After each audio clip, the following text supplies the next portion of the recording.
The craft brewery smelled like hops and broken dreams, which seemed about right for our 10th wedding anniversary party. I'm Tom Rourke, and if you're expecting some fairy tale about love conquering all, you picked the wrong story. This one's about what happens when the fairy tale turns into a horror show, and the prince decides he's tired of being everyone's fool. Tom, smile. You look like someone just told you your dog got run over, Julia called out from across the room, her laugh tinkling like wind chimes in a hurricane. My wife had this way of making everything sound light and breezy, even when she was cutting you down to size. I forced a grin and raised my beer. Just thinking about how fast 10 years can fly by, honey. She was standing next to Rick Banner, my best friend since we were 12 years old, stealing candy bars from Murphy's Corner store. Rick had his hand on Julia's lower back, that casual touch that could mean everything or nothing, depending on how paranoid you were feeling. Tonight, I was feeling pretty paranoid. Tommy boy, Rick's voice boomed across the room as he made his way over, leaving Julia chatting with her friend Mel. Can you believe it's been 10 years?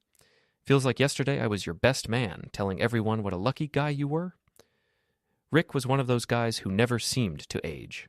Still had all his hair, still had that easy smile that made people trust him instantly. Me? I looked like what I was, a 37-year-old project manager who'd been putting in too many late nights and drinking too much coffee. Yeah, lucky me, I said, taking a long pull from my beer. Speaking of which, where's Tara tonight? His fiancée was supposed to be here, but I hadn't seen her yet. She's running late, some work thing. Rick's eyes drifted back toward Julia, who was now talking to my brother Danny near the bar. Your wife looks amazing tonight, by the way. That dress is something else. There it was, that tone, the one that made my stomach clench like I'd swallowed broken glass. She does clean up nice, I agreed, watching him watch her. Always has. The party swirled around us, maybe 40 people crammed into the private room at Granite State Brewing. Julia had insisted on throwing this thing, said it was important to celebrate milestones. What she hadn't said was why she'd invited half the town, including people we barely talked to anymore. Danny appeared at my elbow, holding 2 fresh beers. Brother, you look like you need this. Thanks. I accepted the bottle gratefully. Danny was 3 years younger, but had always been the smart one. He ran his own IT consulting business and had a way of seeing through people's nonsense that I envied. So, Danny said quietly, is it just me? Or is Rick being extra friendly with Julia tonight? It's not just you. Want to talk about it? Not here. Danny nodded and melted back into the crowd. That was the thing about having a good brother.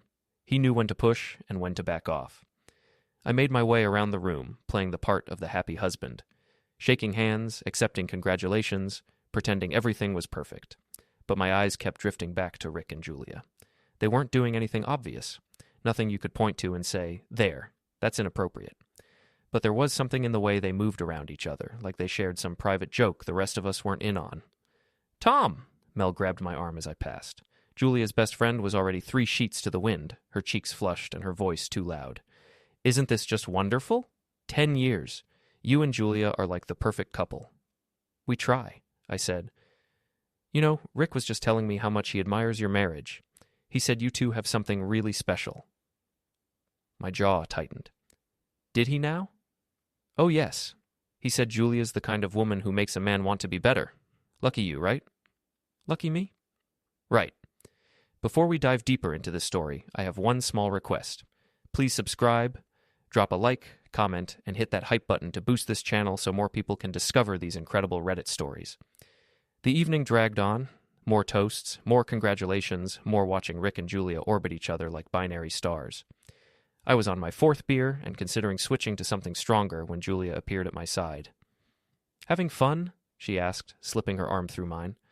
The time of my life. She squeezed my arm. Don't be sarcastic, Tom. People are watching. God forbid people see the real me. What's that supposed to mean? I looked down at her. Even after 10 years, she was still beautiful.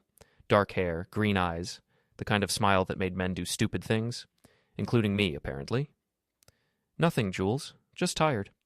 Well, try to perk up. Rick's about to give a toast. Of course he was. Rick climbed onto a chair, tapping his beer bottle with a knife until the room quieted down. Ladies and gentlemen, if I could have your attention. The crowd turned toward him, all smiles and expectant faces. I've known Tom Rourke for 25 years, Rick began, his voice carrying easily across the room. We've been through everything together. Little League, high school, college, and all the adventures in between. And 10 years ago, I had the honor of being his best man when he married the most amazing woman any of us have ever met. Applause rippled through the crowd. Julia squeezed my arm tighter. Tom and Julia, you two are proof that true love exists. You've built something beautiful together, and I know the next 10 years are going to be even better than the first 10. More applause. Rick raised his beer high. So here's to Tom and Julia Rourke. May your love story never end. Cheers, the crowd responded, raising their glasses. I drank, but the beer tasted like ash in my mouth. Because while Rick was giving his pretty speech about true love and happy endings, I'd been watching Julia's face. And what I saw there wasn't the glow of a woman hearing her marriage praised. It was guilt. Pure, unmistakable guilt. The party started winding down around 11. People filtered out in groups, offering final congratulations and promises to get together soon. Rick hung around until the end, helping us load gifts into my truck. Great party, he said, slapping me on the back. Julia really outdid herself. She's good at that. Listen, Tom. Rick's voice dropped lower. I hope you know how lucky you are.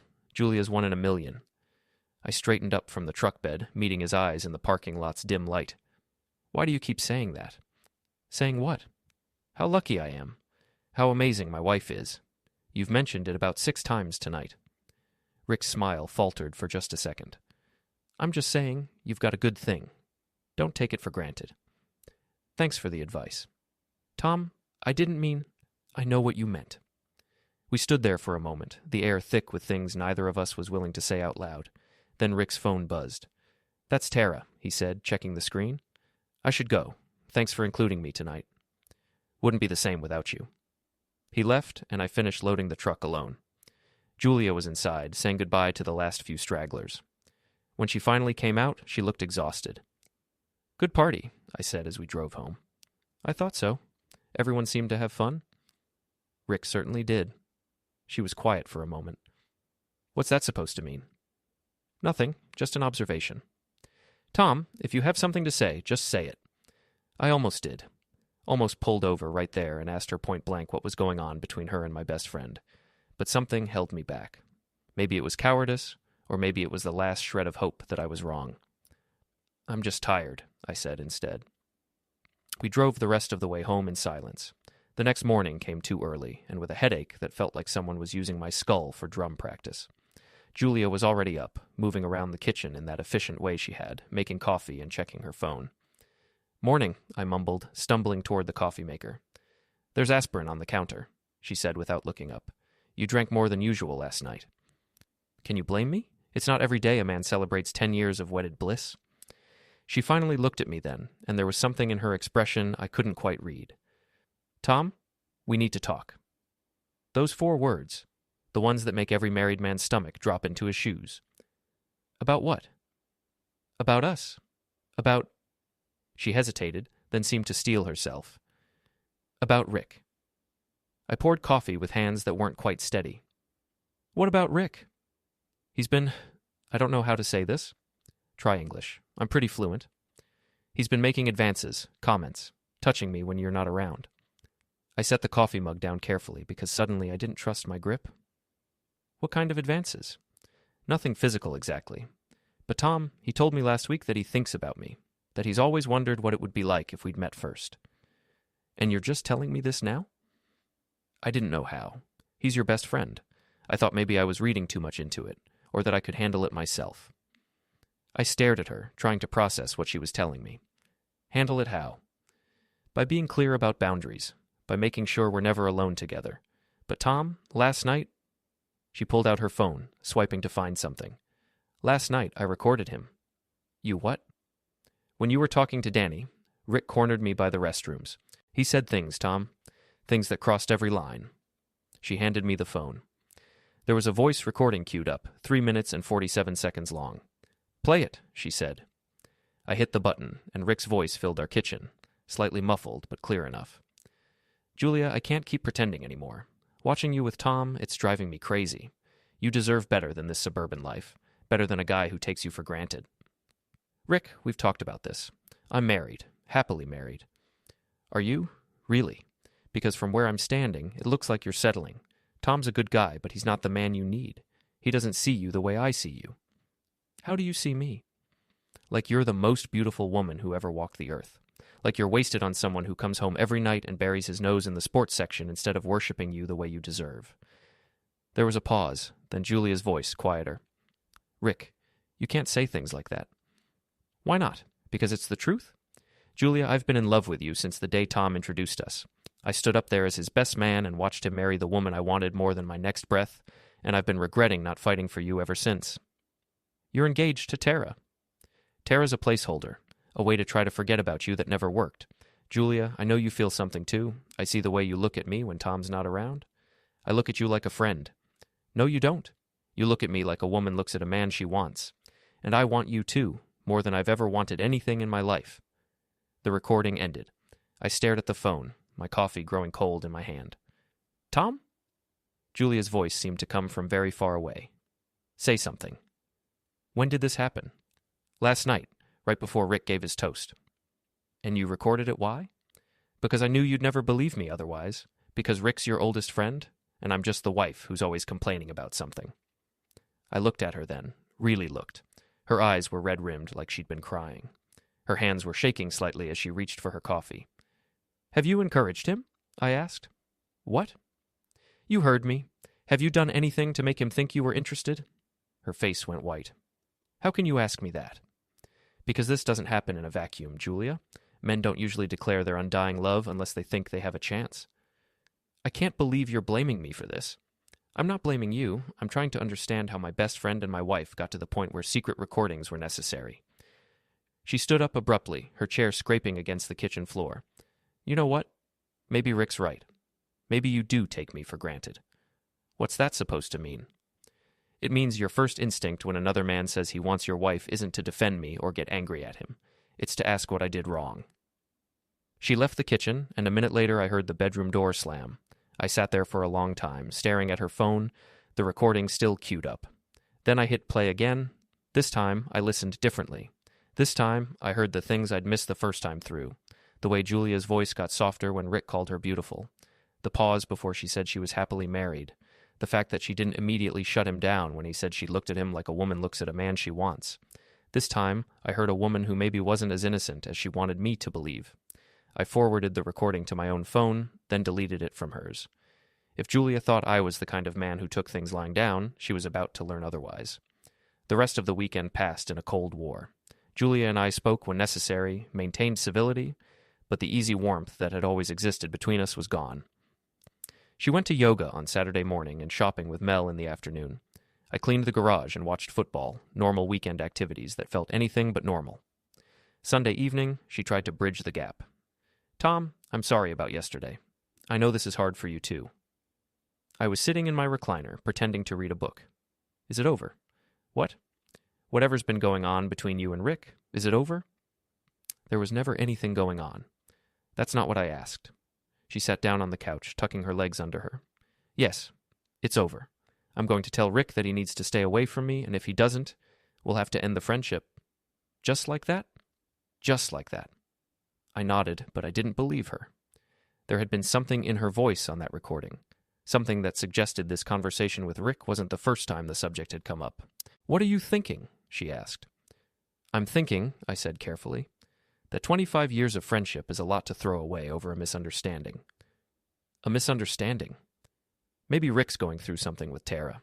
Maybe he's having second thoughts about getting married and he's confused. Maybe this isn't about you at all. Julia stared at me. You're defending him. I'm trying to be rational. Rational? She laughed, but there was no humor in it. Your best friend tells your wife he's in love with her, and you want to be rational about it. What do you want me to do, Julia? Challenge him to a duel, key his car, beat him up in the parking lot at work? I want you to care enough to be angry. Who says I'm not angry? Because if you were really angry, you wouldn't be sitting there talking about misunderstandings and second thoughts. You'd be figuring out how to make him pay. She was right about that. I was figuring out how to make him pay. I just wasn't planning to stop with Rick. Monday morning, I called in sick to work. Julia left for her job at the insurance company, kissing me goodbye like nothing had happened. After her car disappeared down the street, I got dressed and drove to Rick's office. Banner Construction occupied a small building on the outskirts of town, nothing fancy but successful enough. Rick had built the business from nothing after college, and I'd always admired his drive. Today, I was planning to use that drive against him. Tom, Rick's secretary, Mrs. Henderson, looked surprised to see me. Rick didn't mention you were coming by. It's a surprise, I said. Is he in? Conference room, on a call. Should be done in a few minutes. I waited in the lobby, thumbing through construction magazines and planning what I was going to say. When Rick finally appeared, he looked genuinely happy to see me. Tom, what brings you by? Playing hooky from the salt mines? Something like that. Got a minute? For you? Always. Come on back. His office was exactly what you'd expect. Blueprints on the walls, a desk covered in project folders, pictures of construction sites and the company softball team. There was a photo of him and Tara from last Christmas, both of them smiling at some party. So what's up? Rick settled into his chair, leaning back with that easy confidence he'd always had. I wanted to talk to you about the party Friday night. Great time, wasn't it? Julia really knows how to throw a celebration. She does. Rick, I need to ask you something, and I want you to be straight with me. His expression shifted slightly. Okay. Are you in love with my wife? For just a second, Rick's mask slipped. I saw surprise, then calculation, then the return of that easy smile. What kind of question is that? The kind that deserves an honest answer. Tom, where is this coming from?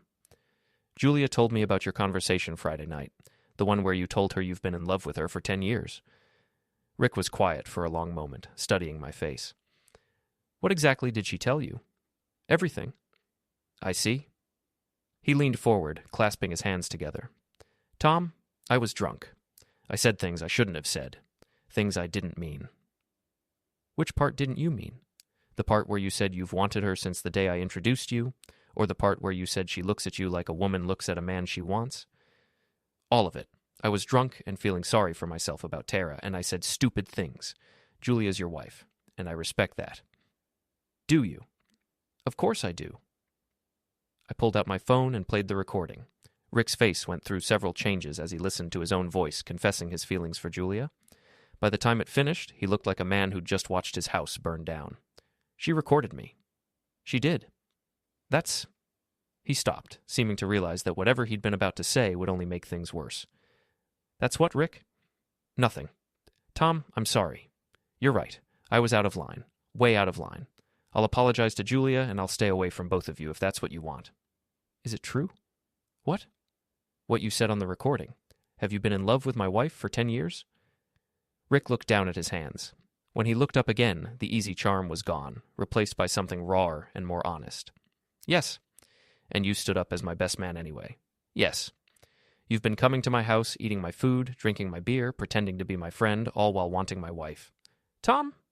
All while planning to take her away from me. It wasn't like that. What was it like? Rick stood up, walking to the window that looked out on his construction yard. It was like being in love with someone you can never have.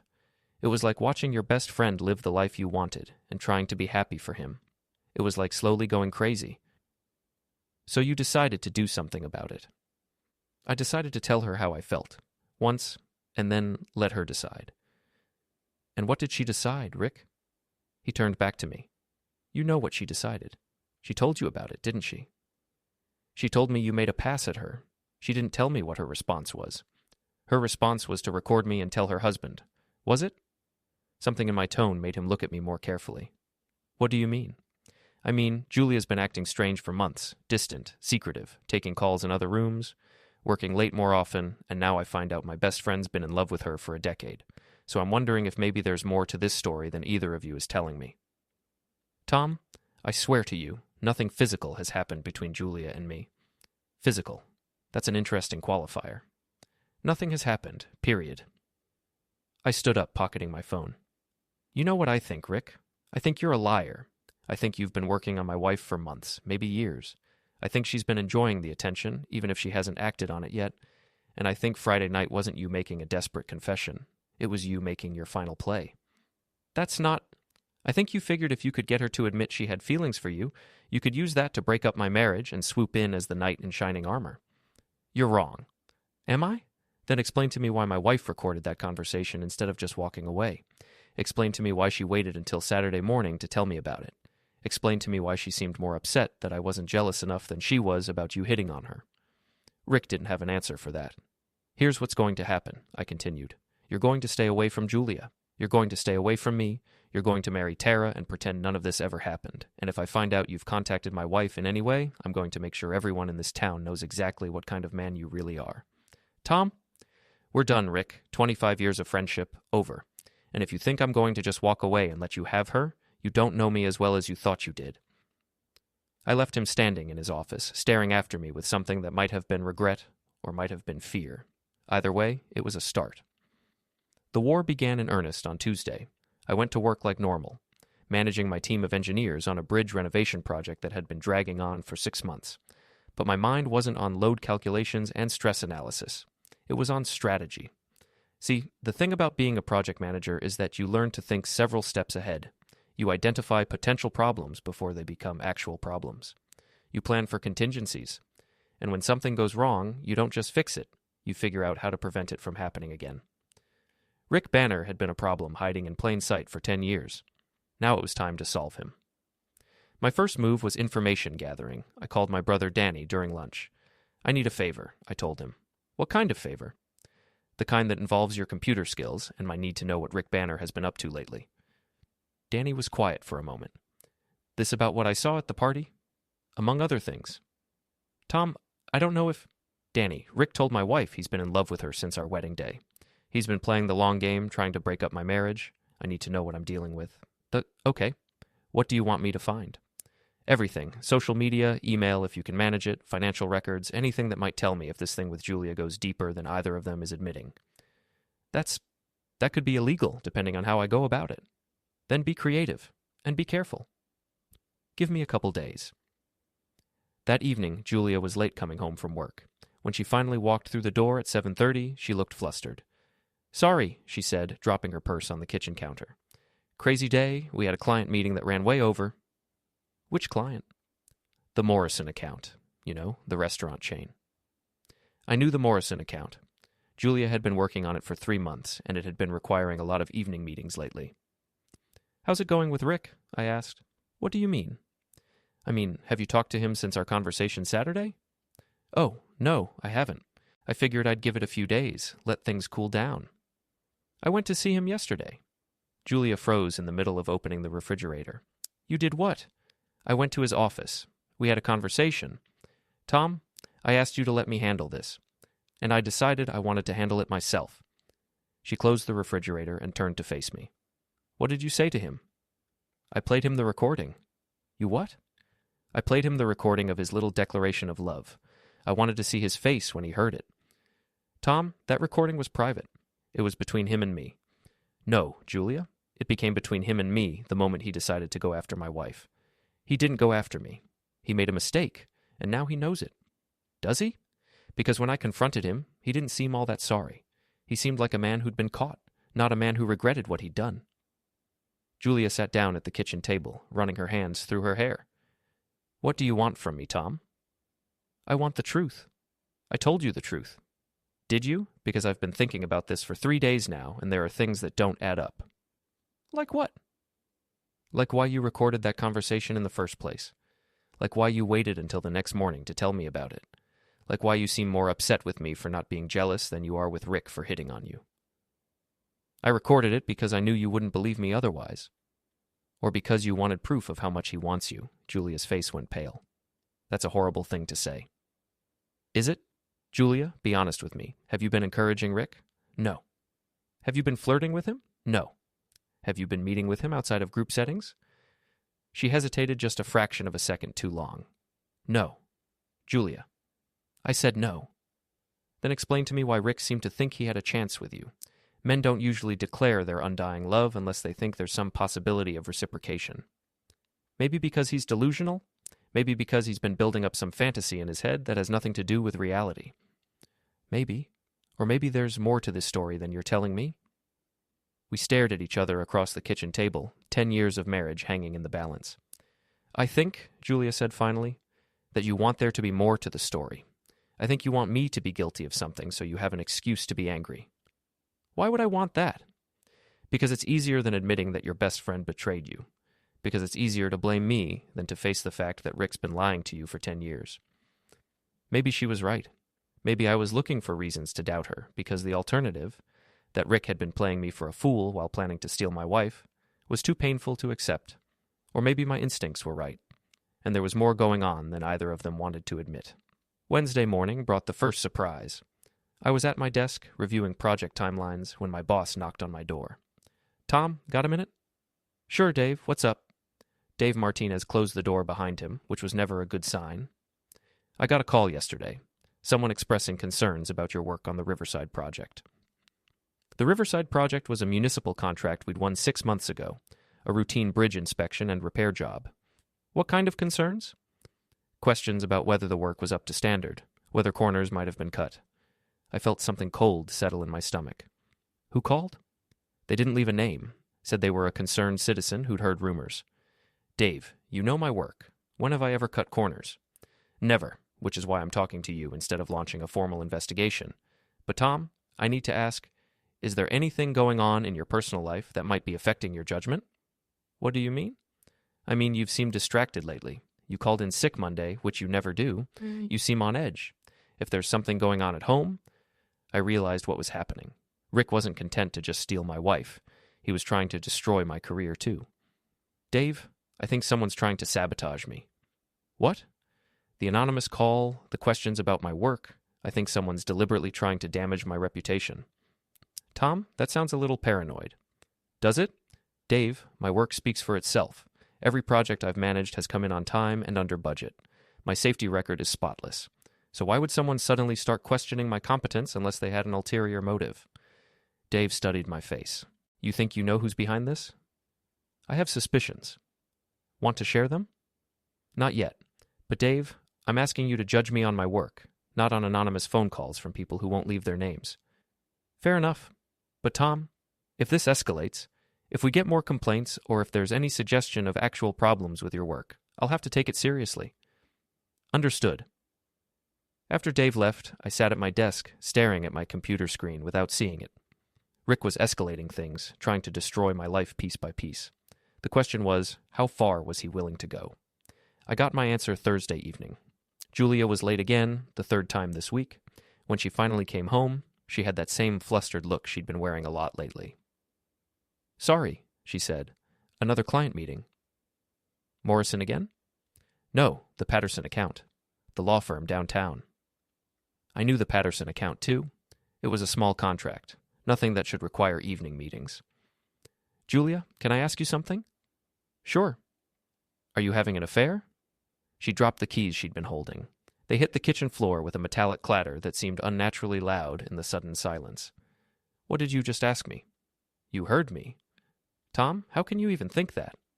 "Because you're working late 3 nights this week, because you're getting calls you take in other rooms, because you seem more concerned with defending Rick than you are with reassuring me, because my boss got an anonymous call questioning my work, and I think Rick's trying to destroy my career along with my marriage."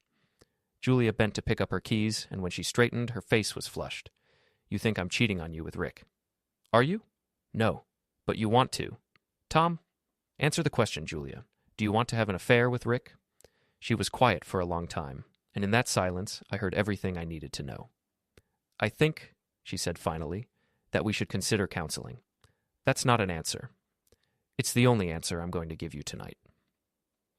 She left the kitchen, and a few minutes later I heard the shower running. I sat at the table, staring at her keys, thinking about how easy it would be to go through her purse, check her phone, look for evidence of what I was increasingly certain was happening. Instead, I called Danny. "How's that research coming?" "Interesting question. You free tomorrow night?" "I can be." "Good, because what I found is going to require some explanation." Friday evening, Danny and I met at Murphy's Tavern, the same dive bar where we'd been drinking since we turned 21. Danny had a laptop bag and a grim expression. "Before I show you this," he said, "I want you to know that I didn't hack anything. Everything I found is publicly available if you know where to look." "Just show me."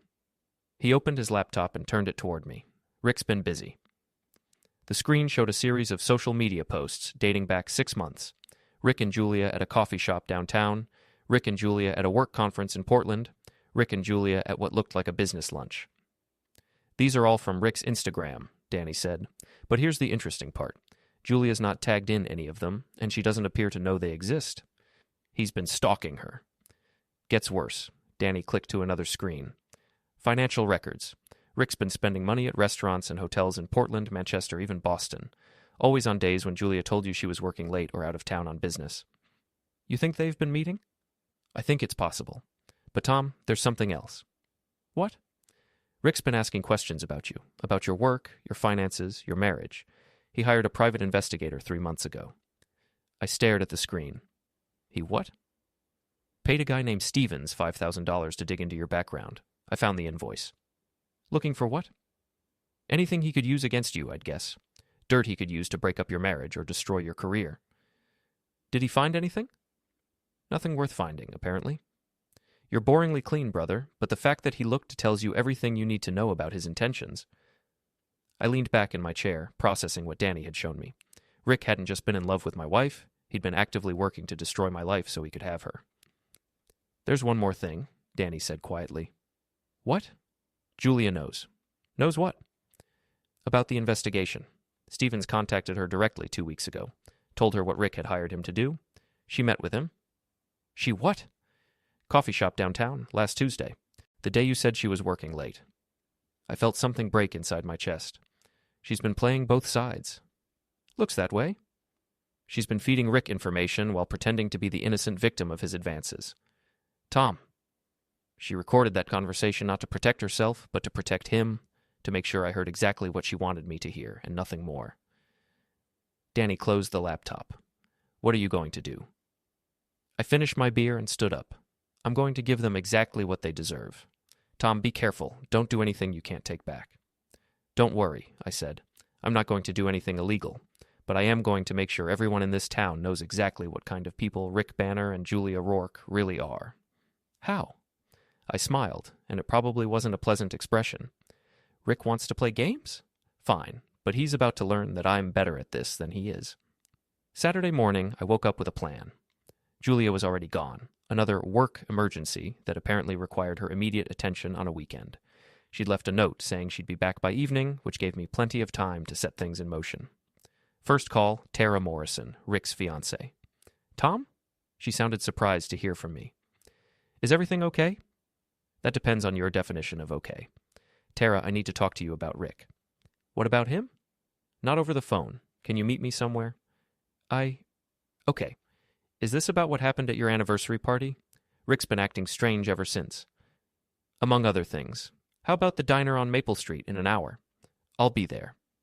Tara was already waiting when I arrived, sitting in a corner booth with a cup of coffee and a worried expression. She was a good woman, kind, honest, the type who deserved better than what Rick was giving her.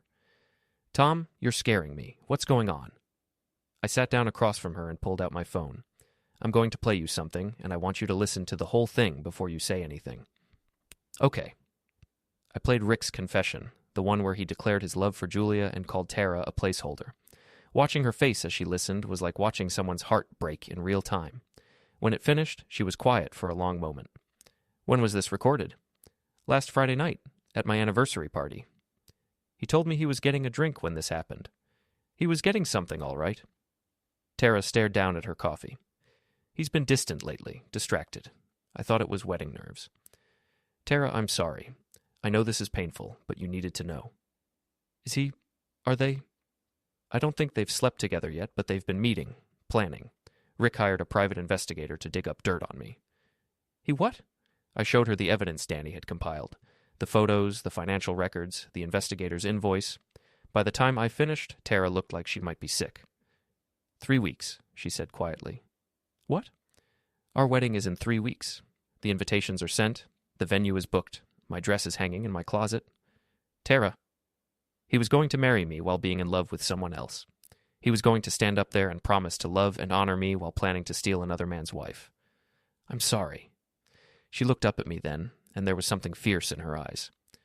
What are you going to do about it? What do you mean? I mean, are you going to let them get away with this? Are you going to let Rick destroy your marriage and walk away without consequences? I wasn't planning on it. Good, because I have an idea. 2 hours later, Tara and I had worked out the details of what she called the wedding gambit. It was risky, potentially messy, and guaranteed to cause a scandal that would be talked about for years. It was perfect. You realize, I told her, that this is going to humiliate Rick in front of everyone he knows. That's the point. It's also going to humiliate you. No, Tara said firmly. It's going to vindicate me. There's a difference. And you're sure you want to go through with this? Tom, Rick has been lying to me for months, maybe years. He's been planning to leave me at the altar, if not literally then, emotionally. He's been working to destroy your marriage while pretending to be your best friend. Yes, I'm sure. Okay then, but we're going to need help. What kind of help? The kind that involves public address systems and strategic timing. I know someone who can help with that. Sunday evening, Julia came home from her latest work emergency, looking guilty and defensive. How was your day? She asked, not quite meeting my eyes. Productive. Yours? Fine.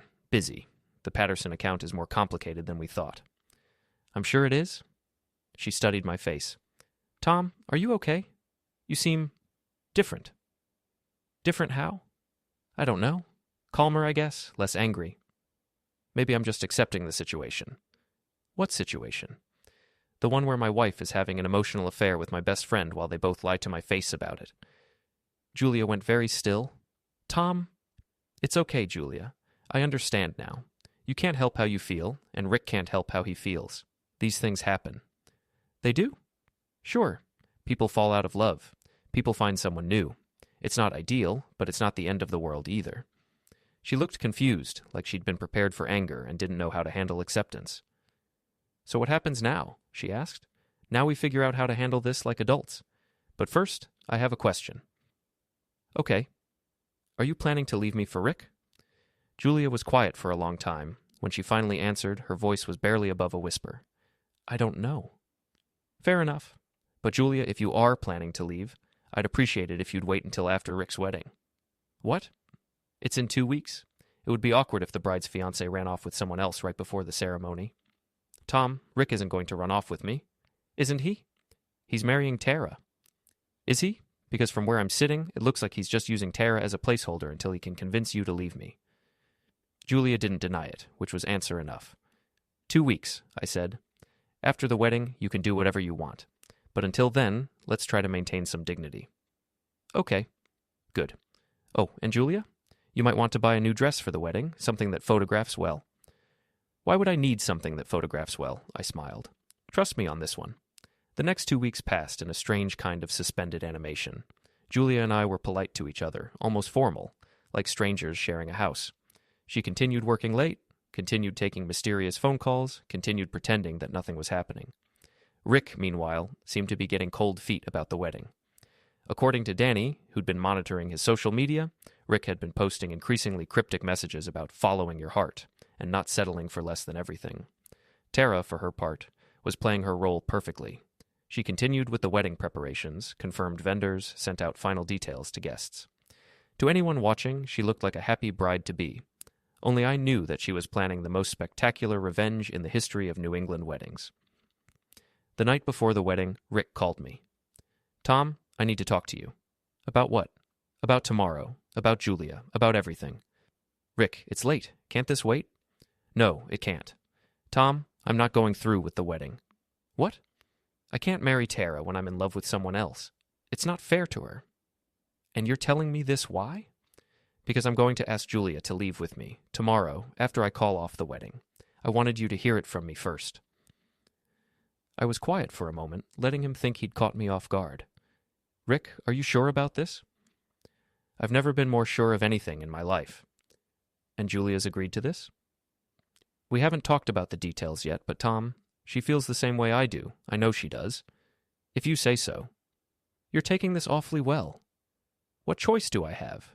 If Julia wants to be with you, I can't stop her. I'm sorry, Tom. I really am. I never wanted it to happen this way. Sure you didn't. Rick, can I ask you one favor? What? Wait until after the ceremony to make your announcement. Let Tara have her moment, then do what you have to do. I can't go through with marrying her. Then don't, but at least show up at the church. Give her a chance to save face. Rick was quiet for a moment. Okay, I owe her that much. Yes, I said. You do. After I hung up, I called Tara. It's on, I told her. Rick just called to tell me he's backing out. Perfect. Is Julia going to be there? Wouldn't miss it for the world. Good, because tomorrow everyone's going to see exactly what kind of people we've been married to. Tara, are you sure you want to do this? Once we start, there's no going back. Tom, I've been planning this wedding for 8 months. I've spent $15,000 on a party to celebrate my marriage to a man who's been in love with someone else the entire time. Yes, I'm sure. Okay, then. See you at the church. See you at the church? I hung up and went to find Julia. She was in the bedroom, trying on different dresses. Big day tomorrow, I said. Yes, it is. You seem nervous. Do I? Julia, whatever happens tomorrow, I want you to know that I did love you. For 10 years, I loved you more than anything. She turned to look at me, and for a moment I saw something that might have been regret in her eyes. Tom, it's okay. Just try to remember that we were happy once, before all this. I will. Good. Now get some sleep. Tomorrow's going to be a long day. I was right about that. Tomorrow was going to be very long indeed. St. Mary's Church had never looked more beautiful. Tara had outdone herself with the decorations. White roses and baby's breath everywhere, candles lining the aisles, soft music playing as guests filed into their seats. It looked like something out of a fairy tale, which made what was about to happen even more perfect. I arrived early, ostensibly to help with last-minute details, but really to make sure everything was in place for the main event. Danny was already there, checking the sound system one final time. You sure about this? He asked quietly. Too late for second thoughts now. Tom, this is going to destroy people. People who deserve to be destroyed. Julia arrived 20 minutes before the ceremony, wearing a blue dress that did indeed photograph well. She looked nervous, checking her phone constantly and glancing toward the door like she was expecting someone. She was. Rick had texted her that morning, asking her to meet him after the ceremony. He hadn't told her he was planning to call off the wedding, just that he had something important to discuss. The church filled up quickly. Rick's family, Tara's family, friends from work and college, people from around town who'd known Rick and me since we were kids. By the time the music started, there were probably 200 people in attendance. Rick took his place at the altar, looking pale but determined. His best man, his cousin Mike, stood beside him, oblivious to what was coming. The groomsmen filed in, all smiles and nervous energy. Then the music changed, and Tara appeared at the back of the church. She looked radiant. Her dress was perfect, her makeup flawless, her smile bright enough to light up the whole building. She walked down the aisle like a queen, her father beaming beside her, everyone turning to watch her approach. Rick's face when he saw her was something to behold. Guilt, panic, and resignation all warred for control of his expression. But he stayed put, playing his part right up until the end. Father McKenna began the ceremony with the traditional words about gathering together to witness the union of two people in holy matrimony. He talked about love and commitment, about the sacred bonds of marriage, about the importance of honesty and trust between husband and wife. If he only knew. If anyone has any reason why these two should not be wed, Father McKenna intoned, speak now or forever, hold your peace. This was it, the moment everything had been building toward. Tara turned slightly, making eye contact with me across the church. I nodded. She turned back to Rick, and her smile never wavered as she said, Actually, Father, I have something to say. The church went quiet. Father McKenna looked confused, Rick looked terrified, and 200 guests leaned forward in their seats. Rick, Tara said, her voice carrying clearly through the church, before we go any further, I think everyone should hear something. She pulled a small device from her bouquet, a wireless microphone transmitter that Danny had rigged to the church's sound system. This is a recording of a conversation that took place 2 weeks ago at Tom and Julia Rourke's anniversary party. Rick's face went white. Tara, don't... But it was too late. Rick's voice filled the church, clear and unmistakable. Julia, I can't keep pretending anymore. Watching you with Tom, it's driving me crazy. You deserve better than this suburban life, better than a guy who takes you for granted. Gasps rippled through the congregation. Julia, sitting in the third row, looked like she wanted to disappear into the floor. The recording continued, Rick's confession of love playing out in excruciating detail while 200 people listened in stunned silence. When it finished, you could have heard a pin drop. That, Tara said, still smiling, is the man I was about to marry. The man who's been telling me he loves me while planning to steal another man's wife. Tara, please, Rick started, but she cut him off. Oh, we're not done yet. She pulled out her phone. This is a text message Rick sent me this morning. She read it aloud. Tara, I can't go through with this. I'm in love with someone else. I'm sorry. More gasps. Rick's mother, sitting in the front row, looked like she might faint. And this, Tara continued, is a text he sent to Julia Rourke an hour later. She read that one too. Meet me after the ceremony. I'm calling it off. We can finally be together. The church erupted. People were talking, pointing, craning their necks to get a better look at Julia, who was now crying openly. Rick's groomsmen were staring at him in shock and disgust. So, Tara said, raising her voice over the commotion, I think it's safe to say that this wedding is off. She turned to Rick, who was standing frozen at the altar like a deer in headlights. Rick, you wanted to follow your heart? Well, here's your chance. Go ahead. Tell everyone how you really feel about me. Tell them how I was just a placeholder while you worked up the courage to steal your best friend's wife. Tara, Tell them about the private investigator you hired to dig up dirt on Tom, and tell them about the secret meetings with Julia. Tell them about the lies you've been telling everyone for months. Rick looked around the church, seeing the faces of everyone he'd ever known staring back at him with disgust and disappointment. His own mother was shaking her head, tears streaming down her face. I'm sorry, he said finally, but his voice was barely a whisper. Sorry? Tara's smile finally faltered. You're sorry. Rick, you destroyed 3 marriages today. Mine, Tom's, and your own relationship with every person in this church. And you're sorry? She pulled off her engagement ring and threw it at his feet. Then keep the ring. You're going to need something to remember me by, because you're never going to see me again. She turned to leave, then stopped and looked back at the congregation. The reception's still on, she announced. The food's paid for, the bar's open, and I could use some friends right now. Everyone's invited. Except Rick and Julia. She walked back down the aisle, her head held high, while the entire church watched in stunned admiration. As she passed Julia's row, she stopped. Julia, I hope he was worth it, because you just threw away 10 years of marriage for a man who was willing to betray his best friend. Good luck with that. Then she was gone, leaving chaos in her wake. People were standing, talking, pointing. Rick's groomsmen were backing away from him like he had some contagious disease. His family looked mortified. Julia was sobbing into her hands while the people around her whispered and stared. And Rick? Rick was standing at the altar in his tuxedo, completely alone, realizing that his grand gesture had just cost him everything. I stood up and walked to the front of the church. The crowd quieted as I approached Rick. 25 years, I said, loud enough for everyone to hear. 25 years of friendship, and this is how you repay me. Tom, You hired a private investigator to spy on me. You've been working to destroy my marriage for months. You stood up as my best man while planning to steal my wife. I never meant for it to happen this way. How did you mean for it to happen, Rick? Were you planning to wait until after you married Tara? Were you going to have an affair with Julia while pretending to be a devoted husband? Rick didn't answer, which was answer enough. I looked around the church, making eye contact with as many people as possible. I want everyone here to remember this moment, I said. Remember what happens when someone values their own desires more than loyalty, friendship, and basic human decency. Remember what happens when someone thinks they can manipulate and betray the people who trust them. I turned back to Rick. You wanted Julia? Congratulations. She's all yours. But Rick, understand this. You didn't win. You lost everything. Your fiancé, your reputation, your friends, your family's respect. And for what? For a woman who is willing to betray her husband? Good luck building a relationship on that foundation. I started to leave, then stopped and looked back one more time. Oh, and Rick? You're not invited to the reception either. I walked out of the church, leaving Rick standing alone at the altar in front of 200 people who now knew exactly what kind of man he really was. Outside, I found Tara sitting on the church steps, still in her wedding dress, looking surprisingly calm for someone who'd just blown up her own wedding. How do you feel? I asked, sitting down beside her. Free, she said. For the first time in months, I feel completely free. Any regrets?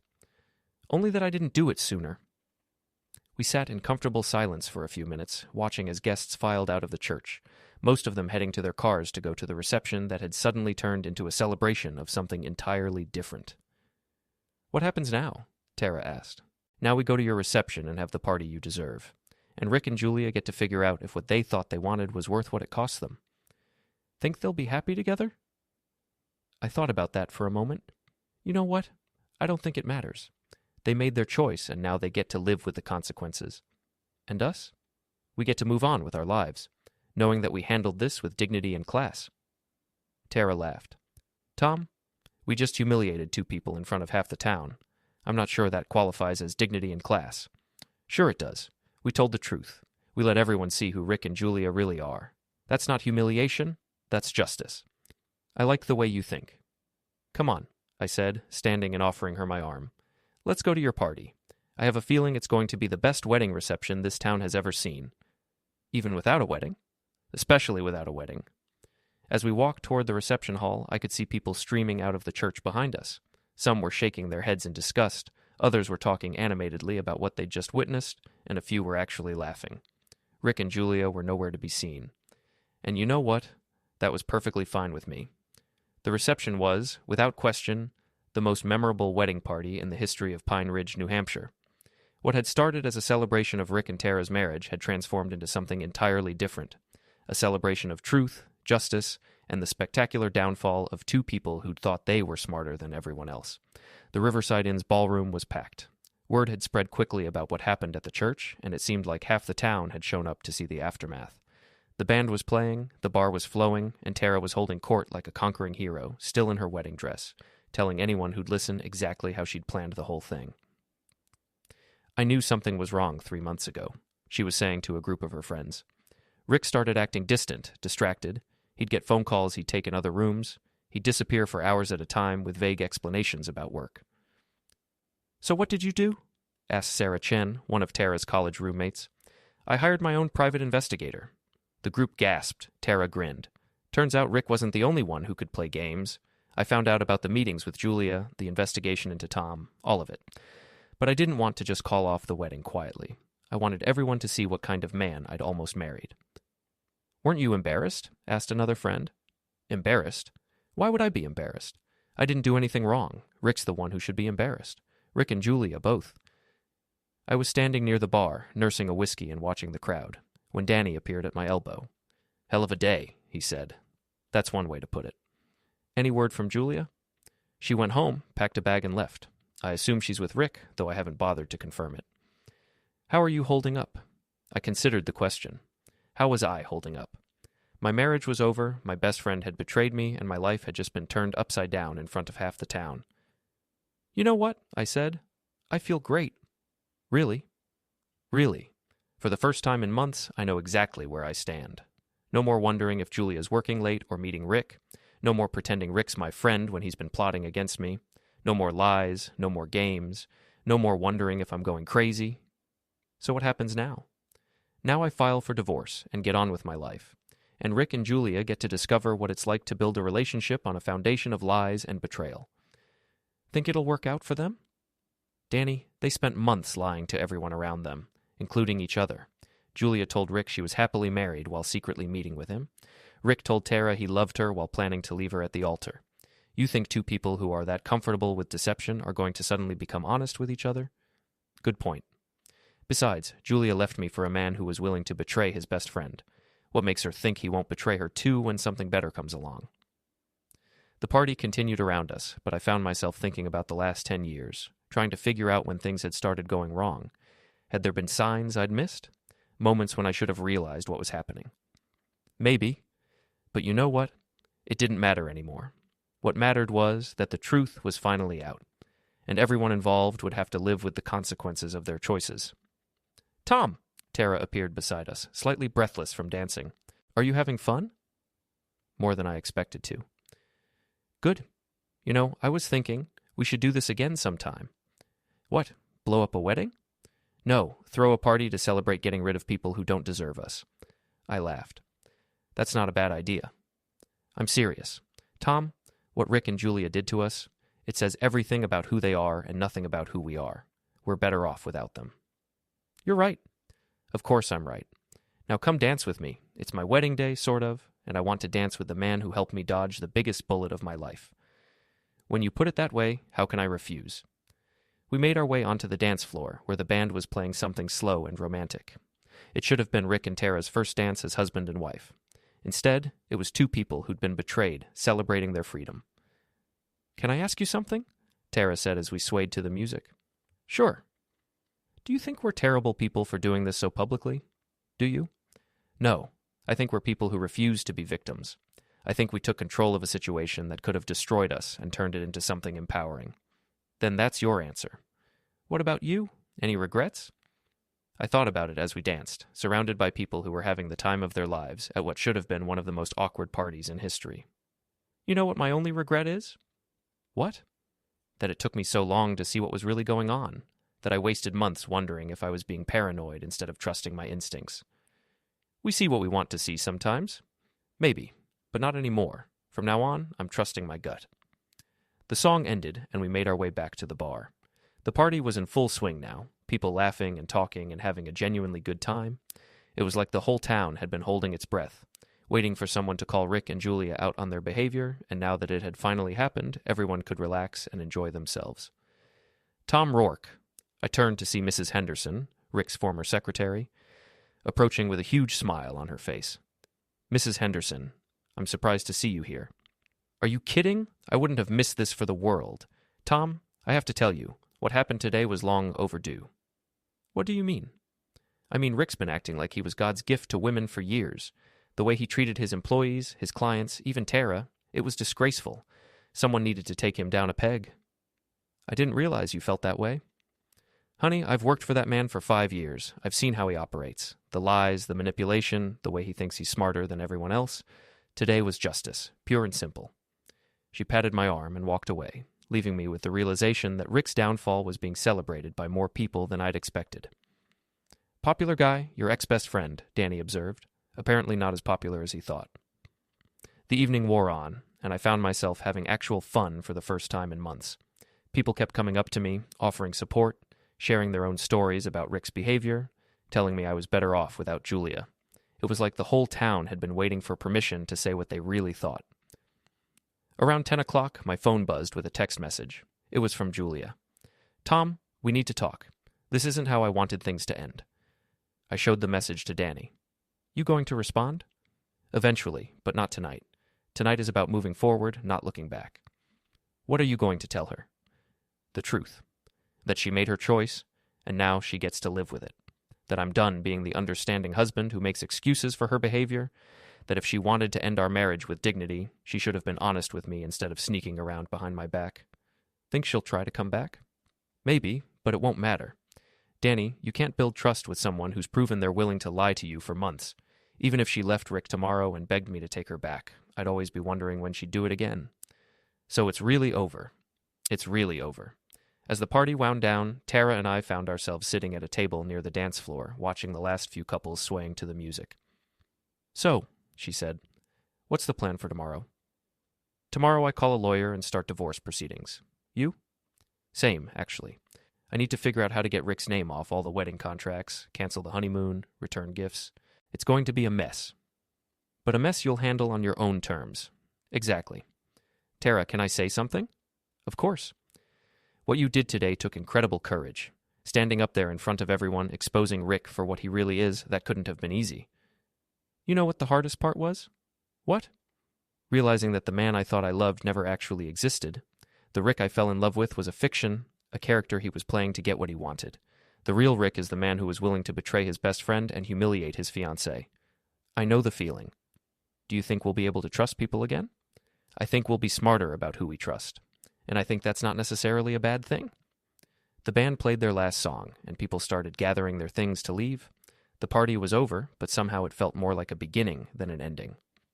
Tom, Tara said as we prepared to go our separate ways, thank you for helping me plan this, for standing by me, for showing me that I didn't have to just accept what Rick was doing to me.